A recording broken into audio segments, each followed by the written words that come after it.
အောင်မြင်ပါစေအရာခတ်သိမ်းပျော်ရွှင်ပါစေလူခတ်သိမ်းအကုန်စန္ဒရီအလုံးပြေဆုံးမျောလင်းခြင်းများနဲ့ထပ်တူနေထိုင်ရှင်သန်နိုင်ဖို့အကျဉ်းနာစိတ်မြတ်တာတူလွမ်းချုံနေစေတနာအပြည့်ကူညီပေးမမဲ့သူတွေနေရာတိုင်းမှာအေးအတူပူအမြပေါ်မြမပြည်မှာဆန်းရည်စပါးများပေါ်ပါစေမြမပြည်မှာတာယာချမ်းမြေကြပါစေ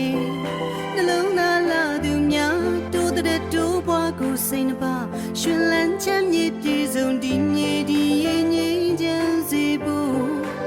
မြမပြည်မှာသာသနာတရားစစ်